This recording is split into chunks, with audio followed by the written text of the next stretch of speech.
Good evening. Thank you very much for the time. In general public comment, we're going to come back on the agendized item as well. But what I want to do is say, isn't democracy great? Isn't it great to see all these people here tonight? There are some issues here that they want to talk about, and I just love democracy. I love that you can listen to us, and I love that you recognize that your citizens are smart, and they have good things to share and to say. And so tonight, in general public comment, I'm talking about privacy, because we've heard it from several other speakers right now.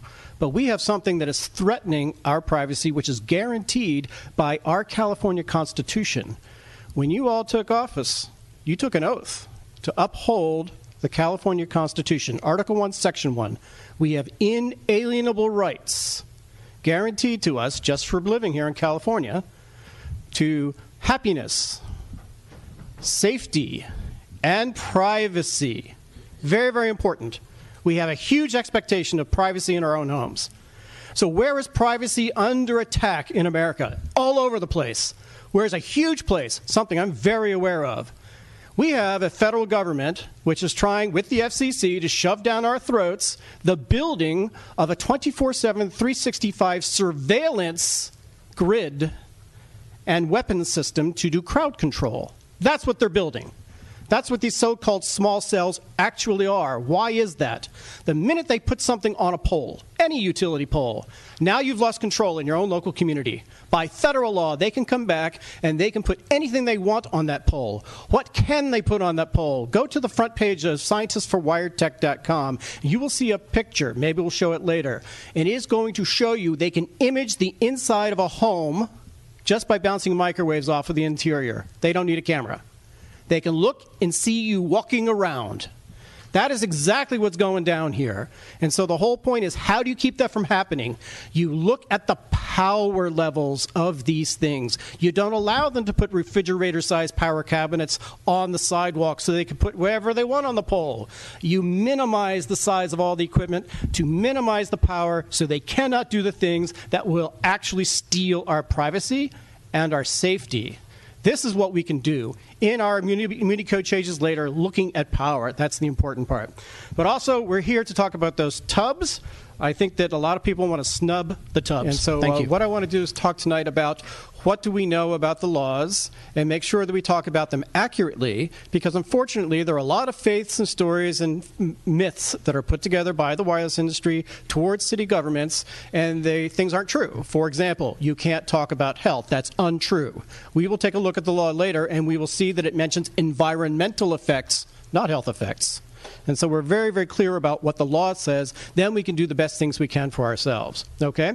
So we're talking about wireless telecom facilities near homes. It's great, and we thank City of Petaluma so much for being willing to protect our residential zones. We think that's a very forward-looking point of view on this topic. But we do think we can do better. What we have right now is just the start. And we do recommend you vote this through tonight with some amendments so that we can get it as strong as possible, but come back and do some other smarter things that just weren't looked at this time around. Now, we have a lot of experience in this, okay? I worked full-time to get the veto on SB 649, and we got it at the very end. I've been fighting Verizon and AT&T for over a year and a half. We know a lot of their tricks. We know exactly what they do, and we are trying to share that as best we can with you. We had a great meeting on February 1st. We came and spoke to a lot of your members of your city staff, gave you good information. But since then, we haven't actually been asked back to the table to work on these regulations at all, which is a real miss, because we have excellent information and great resources all around the country, including Rusty Monroe. He has done this for 32 states, 1,000 communities. He could make your code much stronger at no cost to the city. So we strongly recommend that you look at him as a resource. So what we're talking about is tonight we're going to try to update the Petaluma Wireless Code and the Zoning Implementation Ordinance. That's a great idea. It's great that it's only in commercial industrial zones. What did you miss? You missed this whole thing on significant gap in coverage. And it is important because you need to put that into your municipal code, because it actually sets up the test that actually can happen to see whether or not they get a tower at all. And so as a result, they must be able to prove a significant gap in coverage. And fortunately for us, in Our District 9, Ninth Circuit Court of Appeals, we have a decision from 2005 which defines that. And it's because it's consistent with the 1996 Telecommunications Act, which is not the 1996 Information Services Act. Therefore, they only are looking at the ability to place a phone call or a text. That's it. That's the test. Now, new federal legislation, which hasn't been voted in yet, may be attacking that, but that's where we are today. And so I think you need to look at your municipal code that way and write it this way. So now the second part is you should require them for this proof. They must do that as part of the application process. They must do it with substantial evidence in the public record that can be verified by a neutral third party. This is not happening because there are no significant gaps. We already provided significant evidence in the record going all around Petaluma. We looked at all 15 Verizon sites. If there's time enough, we'll play the video, a couple seconds of it. But we made a call at every place. We took measurements of radio frequency radiation at every place. There is no significant gap with substantial evidence already entered into the public record. Once they do prove a gap, if there is one, then they actually have to employ the least intrusive means. Least intrusive means is never on a utility pole. It is always co-locating on an existing macro facility. Why? Because you don't have to build anything new. You don't have to disturb anything. It's the least expensive thing to do for everybody involved. It is the least intrusive means. And the good news is, and we have a video that I showed at the last city council meeting, we have the Verizon CEO saying specifically, hey, everybody thought this stuff only went down the block maybe 500 feet, 1,000 feet, but that's not true. Our 5G goes out 3,000 feet, and they show it to you right on the video. It's on the front of scientist4wiredtech.com. Watch it there. It's also linked to from mystreetmychoice.com. 3,000 feet is a very good number. Why? The city wants to give up the least number of poles possible, because once you give up a pole, you've lost control over that real estate forever. By federal law, whatever you agree to this time around, they can come back within a year, 6 months, whenever they want, and put whatever they want on that pole. They can make it 10 feet taller, 6 feet wider, up the power, the power. This is what you can regulate. This is the promised land. This is why you say, hey, you can only have a certain amount of power coming off your tower, because that is what actually determines the service you get. This is what you can do and get rest control right on back. How can you do that? You're a local municipality. You have the right to regulate the operations of cell phone towers. We'll get into that, okay? So when you look at the least intrusive means, it's always on a macro tower, never on a small tower. Why do they go small cells? Because it's the cheapest place to go. That's it. It's cheap for them. It's never the least intrusive for the community, okay? We already saw last time, I spoke to the Planning Commission, video, wirelessly, is the least energy efficient way to move it. Clearly, you do it by fiber optic cable into people's homes. That you'll save oodles of energy. It's thousands of times. And you are accommodating the needs with EMS by virtue of your changes, so we appreciate that. Okay, so here we are picking a setback. Any setback? Oh my God, which ones are we talking about? 200, 500, 750, 1500, 3000? What's the substantial evidence that leads you to one or the other? This is what we expected to happen between June 12th and today, July 16th. We expected analysis from the city that was going to show why one was the correct one and one wasn't. There's nothing in the analysis. We have all kinds of substantial evidence to share with you. We are showing you that clearly this is our recommendation. Because you want to give up the least number of poles possible, and because Verizon has already said we can go out 3,000 feet, instead of pulling them apart by 1,500 feet, amend that tonight. Pull it apart by 3,000 feet. We have substantial evidence in the public record from Lowell McAdam, the CEO of Verizon, and that is sufficient for his needs. Now we talk about setbacks. You really have two different setbacks we're talking about here. It's oversimplifying to think of this as one setback, okay? You have homes. Homes are in two different places. One is in a residential zone. You made a decision, I want to protect my residential character of my residential zone. Other people have decided in mixed use or any other kind of zone, they're taking more of a risk. Our suggestion is you go 1,500 feet from that border between a residential zone and a commercial zone. But within that commercial or mixed-use zone, that's where you can be 200 feet away from residents, right? You can have two separate numbers for two separate purposes. That actually will protect people.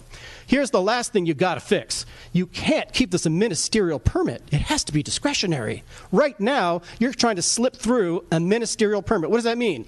No public review, no process for the public to input into it. Of course, these are major wireless facilities. Think of a small cell as about a third of a macro tower. If you take a look at Santa Rosa, they're trying to put 300 in there. Okay, that's 100 macro towers in Santa Rosa. Okay, if you're going to put 21 here, that's 7 macro towers in Petaluma. Is that not a major wireless facility? Well, of course it is. So don't try to sell this as something small. It's not small at all. I pointed out to you the power on these antennas. The ones in Santa Rosa, they're rated at 2,200 watts, and then you apply an antenna gain to it. And then it has a 3 dB override, which means you can 4,400 watts out of there. That's a lot of power. So you want to say, no, you can't put a 4-foot antenna here in town. Sorry, you're going to have to cut that down in size, all right? So the Muni Code revisions here are that truly we want to make sure that we do the balancing. How is it that we balance your constitutional duty to protect our safety with exposures? You do this again by the power. A common measure of signal strength is minus 75 dBm. That's 5 bars on a cell phone. If all we had off these towers was minus 75 dBm, everything would be hunky-dory. It'd be great. Everybody can make a call. Everybody can make a text, okay? No video, though. That's the important part. Okay, thank you very much. Thank you. Next we have Helen Grieco to be followed by, I'm going to mangle this one, Jolie and okay, thank you. Is this their computer? And Helen has 2 people seating time. Kira McGavin, are you here? Okay, great. And Jock Wagnon? In the back. Okay, so if you'd set the timer at 9 minutes, please. Thank you. May I begin? Please. Good evening, and thank you for giving this opportunity to speak to you about our citizens' concerns. I'm one of the founders of My Street, My Choice, and it's an organization of citizens who are basically making a statement that we're concerned about this technology, we're concerned about our safety, we're concerned about our health, we're concerned about our property values. And having said that, I'm exceptionally inspired by how proactive the City Council has been, and I'd like to acknowledge the Assistant City Attorney because I was very impressed and inspired by all the work she's done and all the things that she was talking about, and so I did feel great. And I did send you an email to say thank you, and Ingrid, you called and talked to me. So I think that, and City Council Member Barrett, thank you very much for your communication. So I really want to say loud and clear that I want to applaud you all for how proactive you're being and how seriously you're taking this, and also to the city attorney. So I just want to reiterate a couple of points.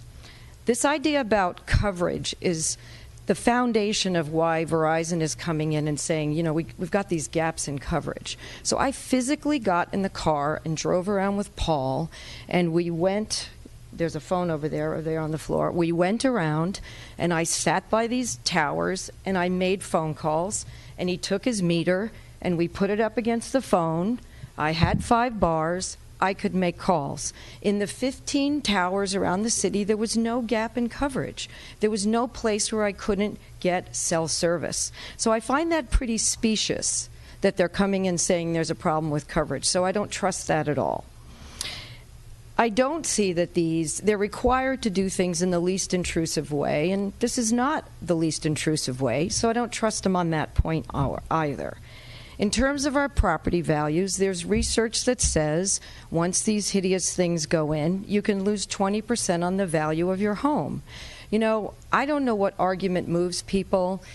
Is it the fact that, you know, these homes are so expensive and they're our retirement package, or we're going to, you know, give them to our kids, and if we lose 20% and we've, you know, busted our butt our whole life to pay these things off, that doesn't make me too happy. Or if it's the privacy issue. Because can I see the slide where we show the radiation, that one back there?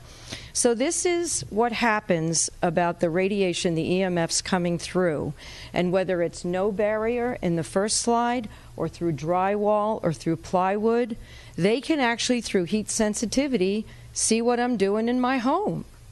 You know, and I still maintain in the United States of America that privacy is a very important right, and I understand that you're actually, required by the Constitution to protect that. So once again, I don't like the lies. And there's plenty of information about the health, if you can go to that slide. And I do think there's environmental concerns. And if you look here at these radiation rates, you've got fatigue, sleep disturbance, headaches, feeling of discomfort, difficulty concentrating, depression, memory loss, visual disruptions, irritability, hearing disruptions, skin problems, cardiovascular, dizziness, yada, yada, woof, woof. So I'm going to just tell you a personal story. I did a test, and I hardwired all the computers in my house, and I shut off the Wi-Fi. And you know what? It was stunning how peaceful it was at my house. So I went ahead and I asked PG&E to stop the smart meter. So now we just have them come out. I pay $10 a month and they do it. And they're hardwired computers in my home. And I invite you to try it. It is really different. So I don't buy the lies that this is, safe technology and your privacy won't be bothered, your health won't be bothered, your property homes are fine, there's no coverage. Look, they want to make money. They want to be able to have kids with their devices to be able to stream movies on every street and corner in our neighborhoods at the expense of our health, at the expense of our safety, at the expense of our constitutional rights. This is not the first time that a corporation like the cigarette people have said tobacco is safe. They were lying. This technology is safe. They just want to make money. That's their job. But our job as cities and citizens, and your jobs, because we elected you to represent us, is to understand what they're up to and beat them at their own game. So I want to give you all A++, because right out of the chute, you're doing the best thing possible. And I leave you with these things that we want to consider.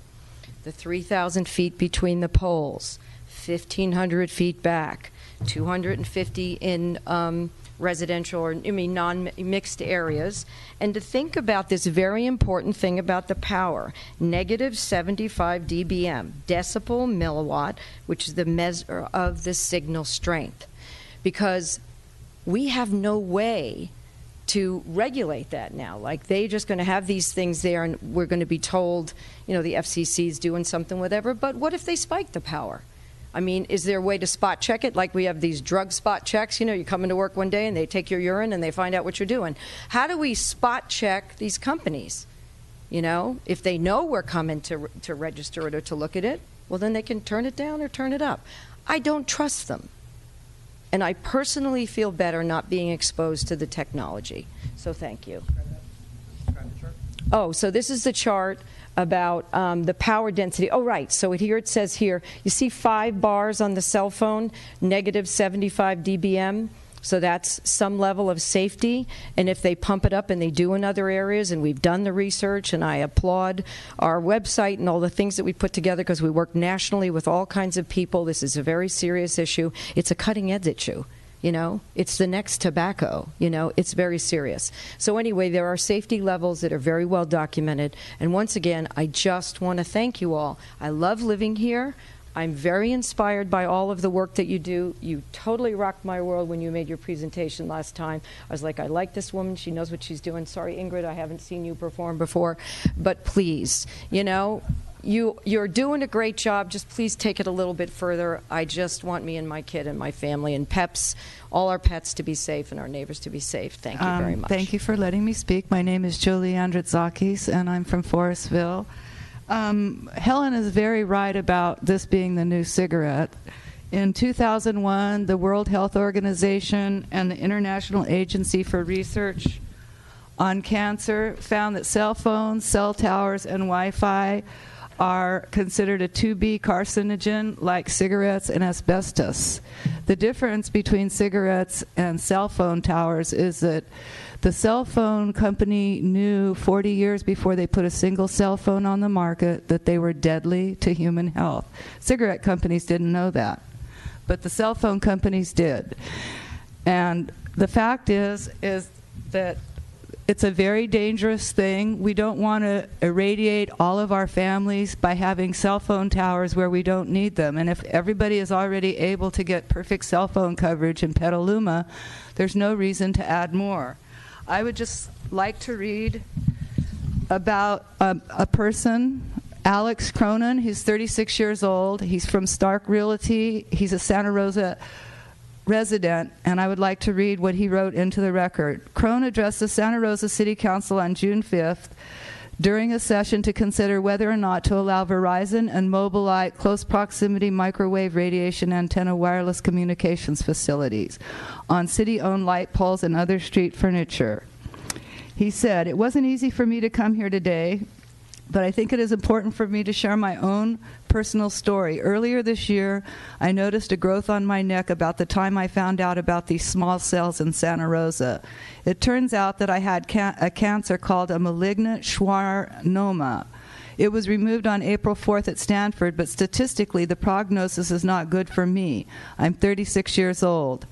Two of the largest studies ever completed on cellular radiation were conducted and released this year. After nearly 20 years, the National Toxicology Program released its data, and the strongest finding was that male rats developed tumors called malignant schwannomas at an elevated rate, the same tumor I had. Increases were also observed for lymphoma, cancers of the prostate, lung, liver, and brain.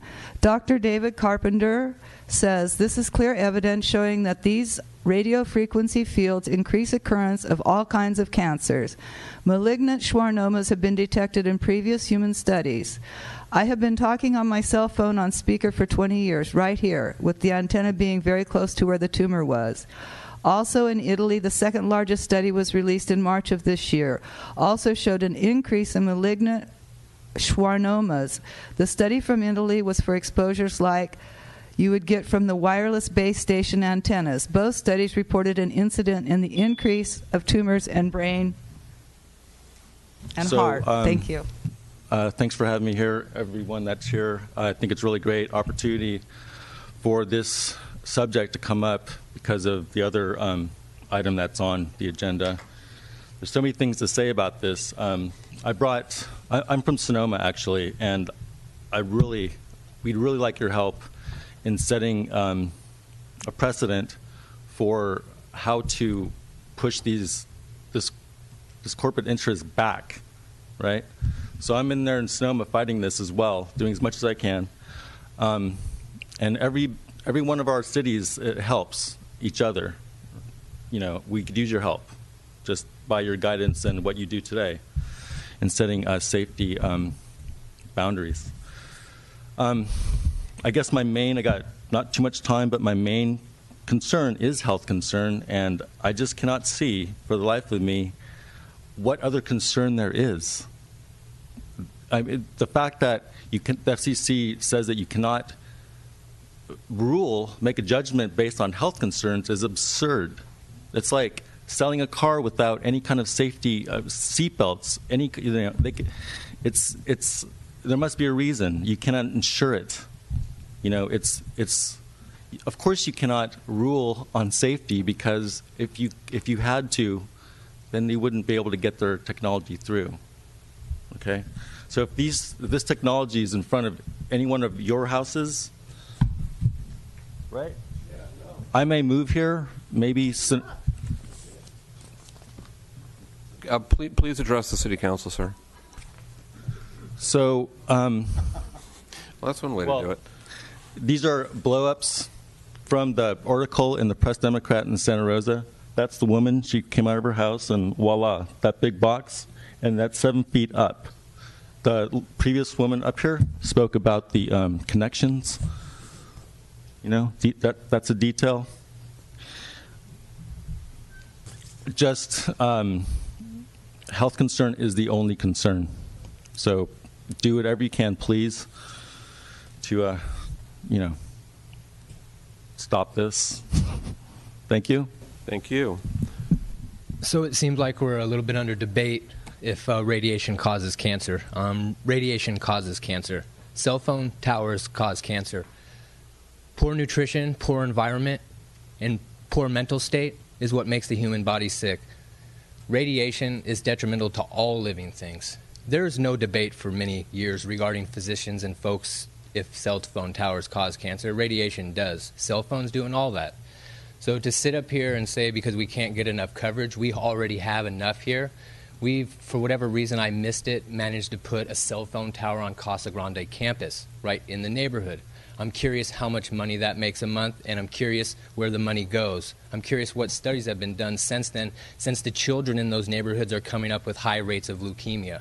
I went to school here my whole life, and so did my family. Not one child that my parents went to school with as a kid had cancer, nor any of the children I went to school with as a kid, until 1993 when Jacob Welker died of leukemia here in Petaluma, and since that point we've had high levels of cancer in children and everyone in the community. There's no hidden secret why people are sick at this point. It's mainly because of environment, taking medications from physicians, and eating poor diet and not being positive. So at this point, if we've been in here debating if cell phone towers cause cancer, that's not this debate's been finished a long time ago. Cancer is caused from electromagnetic radiation. But it would seem to me that even with the 500-foot buffer, those areas would still get coverage, in theory, going forward. So we eliminate the argument that we're prohibiting businesses from being able to come in and access high-speed internet from this decision. At the same time, protecting a wider swath of the community. Correct? Yes. Thank you. Any other questions for staff at this time? Okay, so I think the two biggest outstanding issues, and we'll see if we can come to consensus on these initially, and then if there are other follow-up questions, we can address those. The first one is the staff recommended buffer from residences, and that number is 200 feet, and then the staff recommended buffer between small cell towers themselves, and that's recommended at 1,500 feet. And I just want to poll the council, starting with Mr. Albertson and going down, and if you support the 200 and the 1,500, or if you have other numbers you'd be more comfortable with. Mr. Albertson. I think I'd like to see, as mentioned by Mr. Kearney, the 500-foot and then 1,500 between towers. That I could live with that. I'd like to see the 500-foot, and then the other provisions as identified in the council packet. Okay, thank you. Ms. Miller? Yeah, I also would like to see the 500-foot, and then the 1,500-foot I think is fine. Mr. Kearney?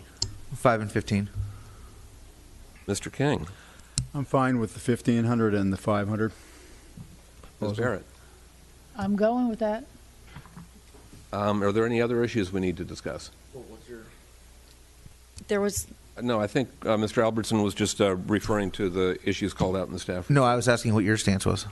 Oh, I'm fine with that. All okay. right. Can I have a motion? So moved. Second? Okay. Any discussion? And you got the modifications in there, the 500 and the 15. Yes, thank you. Vote by the lights, please. That carries 6-0 with Mayor Glass recused. Thank you. And we're going to take a 5-minute break and be back at 13 minutes before 9.